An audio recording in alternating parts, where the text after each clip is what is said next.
And it gives me great pleasure to introduce you to a good colleague of mine, a respected man and an absolute titan in the property data industry of Australia. Welcome, Luke. Thank you very much. Thank you for having me, John. My pleasure.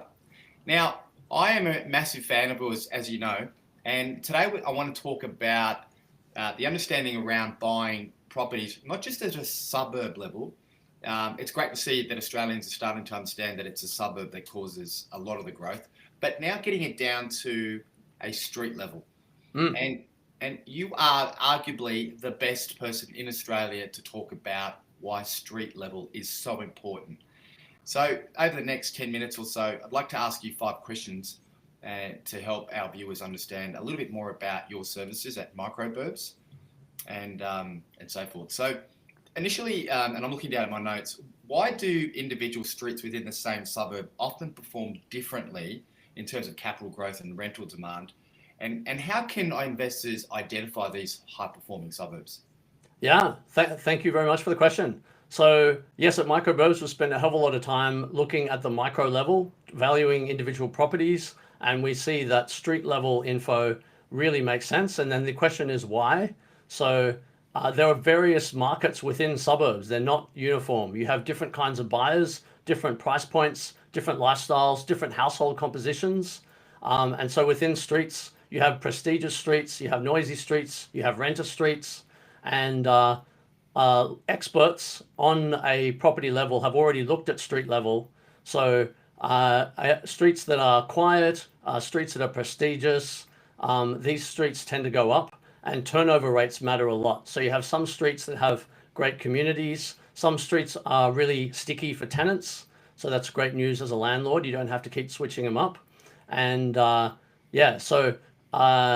local people, smart people know about streets. They don't just think house and suburb. They know that different levels of community, different kinds of community, and different levels of amenity are really happening on that street level rather than a suburb level.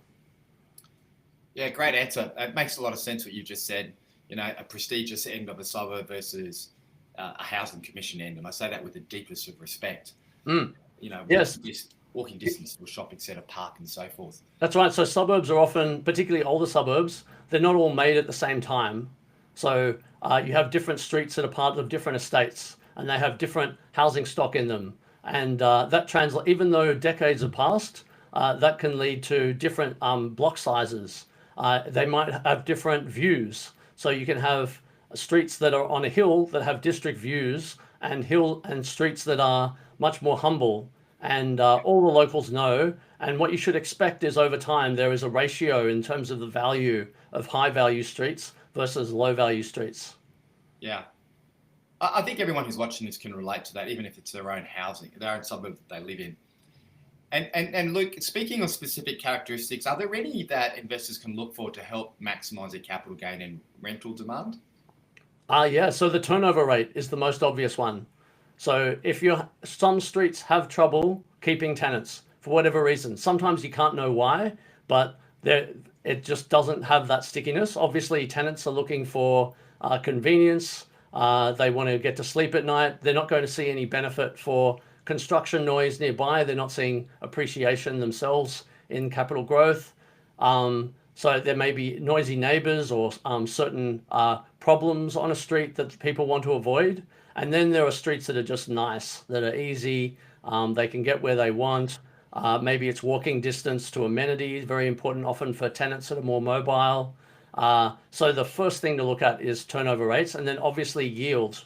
So what is the actual returns that you're going to get? You're going to have some streets that are more on the capital growth side of things, and you're going to have some streets that are more on the yield side of things, just like you look at with suburbs. So the same kind of dynamics of income-oriented suburbs, people going for the positively geared versus the capital growth, that happens at the more micro level on a street level as well.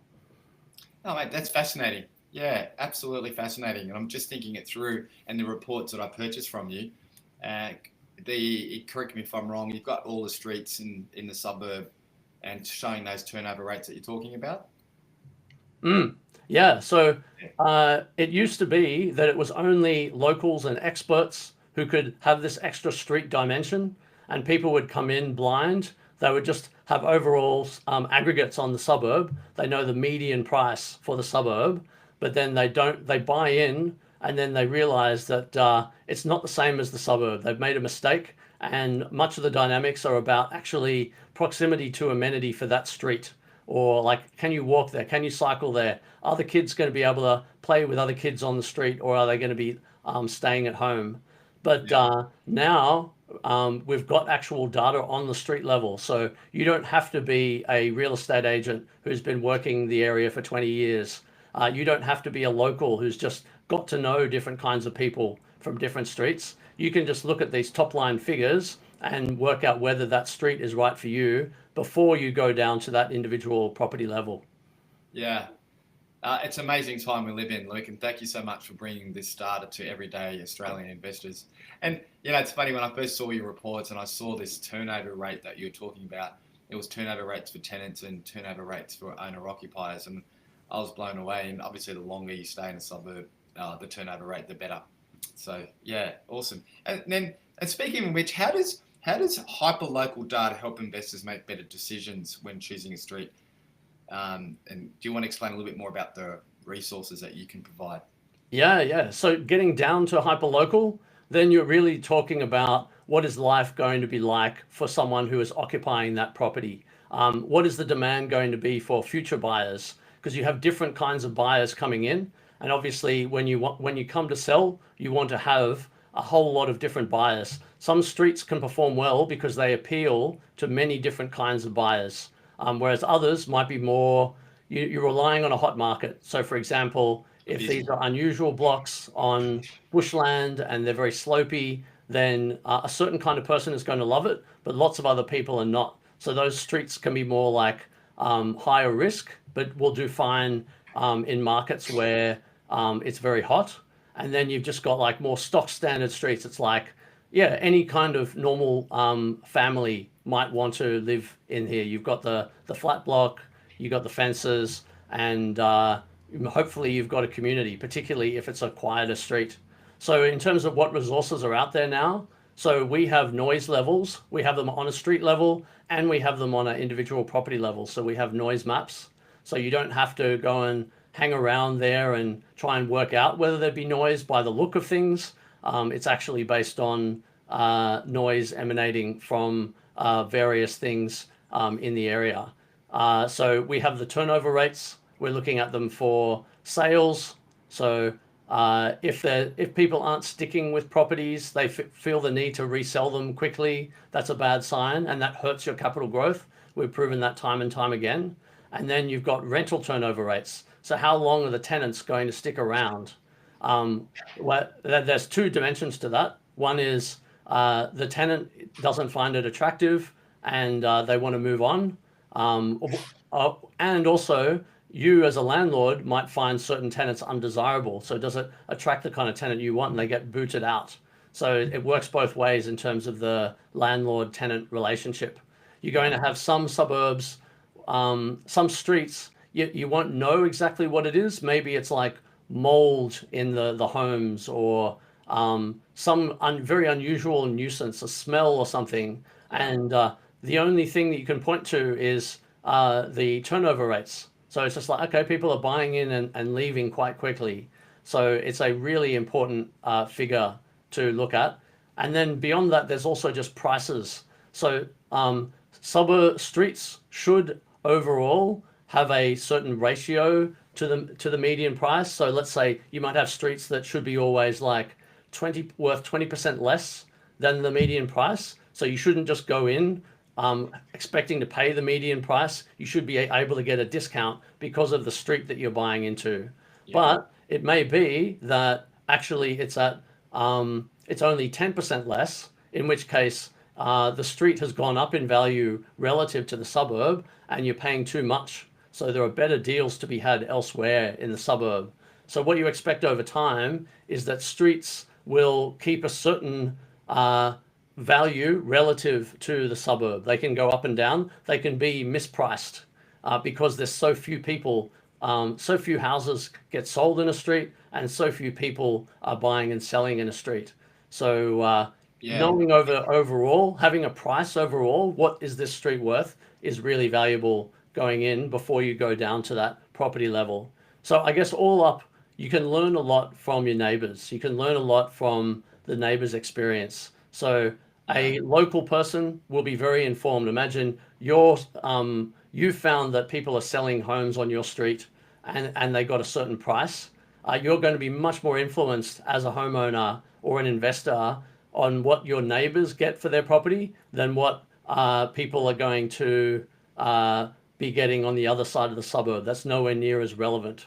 And so that's that level of local knowledge that you can gain now with microburbs with the aggregate street level data. Yeah, it's fascinating what you've created. It's very clever.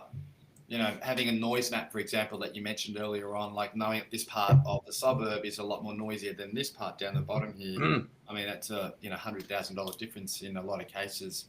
And further to what you're saying, and if you alluded to this, can you share examples of how small differences, such as being on a quiet street, like you said, can impact property values on a suburb?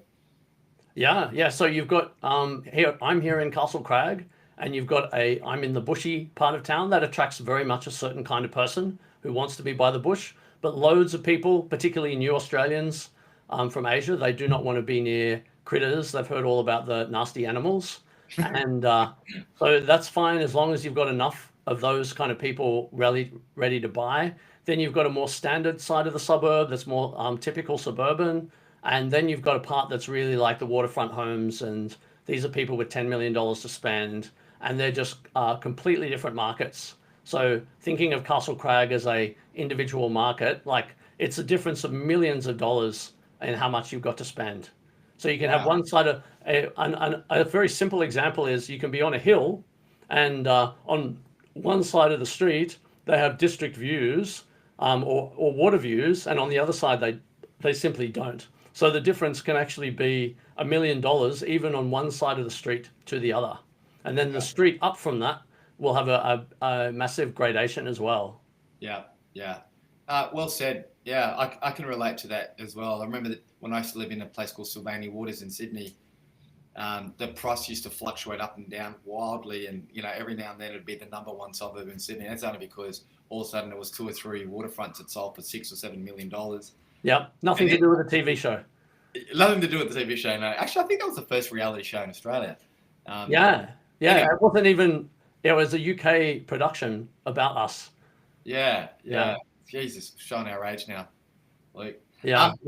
One final question, mate, before we wrap up. For new investors, how important is it to physically visit a street versus relying on online data? Because you do hear about people saying, you should be able to drive past your property. Any thoughts on that?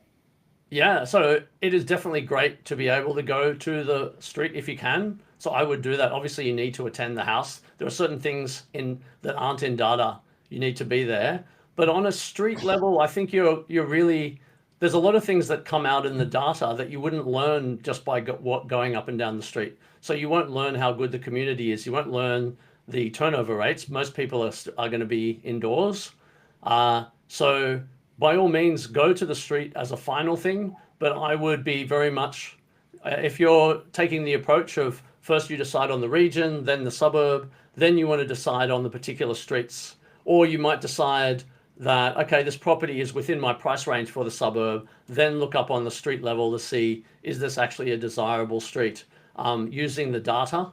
The data will tell you most of it, and being on the street itself, you might pick up a few things, but nobody has time to look at every single property, every single street. So I would use the data as a filter and filter out most of the property street combinations before you get down to that level of like, okay, this is a property worth attending at a inspection, and I'm going to get a vibe. I mean, there's also Google Street View, so just being able to browse around.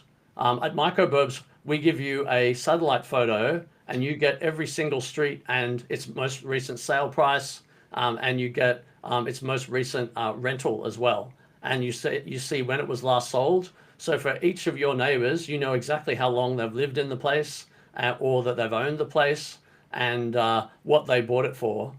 So Well, yeah, that's quite rich information that you won't get simply by walking up and down. You could be fooled by walking up and down a street thinking that, oh yeah, this is just, my it's street. just this suburb. But the locals know that one street has a great community and it's prestigious, and the other one is just, yeah, it's just houses on blocks, and people come and go. Yeah. Also, I really love your reports, Luke, because it does give you that data that you won't get by walking down the street. There's just simply no way you'll be able to see the turnover rates, like you said, or noise maps and stuff like that. To some degree, you might, but it might be an unusually quiet part of the day. And for those of you who are watching, if you are buying interstate, you can also get a property manager who can give you a visual over a FaceTime or WhatsApp call. So most people don't know this, but you can actually get a property manager to do an inspection for you. So in my role as a buyer's agent, I give Microburbs data, all that turnover rate, noise maps and stuff like that, and we bring in a property manager to do a physical inspection over WhatsApp and stuff like that. So, And they'll do a video for you, so you can actually see. Yeah. They'll point at particular faults in particular rooms and things, which is absolutely invaluable if you can't get there yourself. Yeah. And maybe that also, because of their experience, they'll pick up on things that you wouldn't. Yeah, they're trained to pick up on those things, whereas you and I may not be able to. So, all right. And look, to wrap things up, how do people get in contact with you, or how do they buy their reports? Yeah, so we sell individual property reports. We also sell subscriptions, so you can get a huge number of property and suburb reports. So you just go to microburbs.com.au, and you can always click to make a meeting. We're always happy to help you through and get feedback on our product. Microburbs.com.au. Awesome. And Luke, because you're so humble, you haven't highlighted that you can get a suburb report, and also you are the first in the country to introduce AI, where you actually will bring up a property for you in that suburb. So, what are the two? Is it a suburb finder and a property finder? Is that That's right. Yeah, that's right. So you can use the Suburb Finder to take advantage of our AI in forecasting. So we have 4-year forecasts for capital growth. That's a back-tested algorithm. So that goes beyond just individuals using their real estate expertise to come up with opinions. This is actually back-tested back to 2005, like a stock market algorithm. And on average, it's outperformed the market by 7.8% each year. So very powerful model. But then there's AI also in the sense of find particular properties. So let's say you just want to buy in Melbourne and you just want a certain amount of capital growth, and you're not as worried about where, but you don't want to be near public housing. You want it to be on a quiet street. So it's a very investor-oriented search. Rather than having to go to REA and look through millions of properties, this will give you a really deep scan and a built-in due diligence on every single property before you search. So very handy for scouring the hundreds of thousands of properties that are on the market on all these dozens of indicators that we keep track of that others don't. So public housing and easements and proximity to high density, lots of stuff. Yeah, amazing reports, Luke.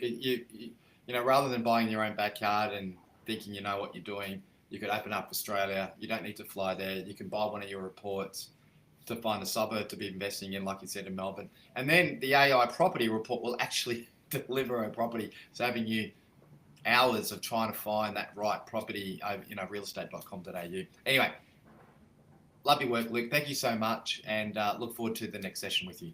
Thank you very much, John.